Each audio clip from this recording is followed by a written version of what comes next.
ಹ್ಞೂ ಮರಿ ಒಂದು ಬಾಟಲ್ ಕೊಡೋಣ.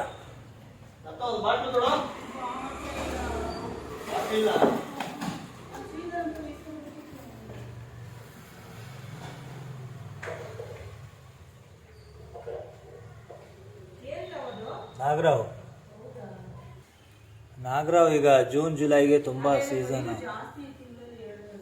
ಫ್ರೆಂಡ್ಸ್ ಎಲ್ಲರಿಗೆ ನಮಸ್ಕಾರ. ಬೆಳಗ್ಗೆ ಒಂದು ನಾಗರಾವ್ ಮರಿ ಹಿಡಿದಿತ್ತು. ಈಗ ಫಾರೆಸ್ಟ್ ಏರಿಯಾಗೆ ಬಿಡ್ತಾ ಇದ್ದೀನಿ, ನೋಡ್ಬೋದು ನೀವು ಎಲ್ಲ.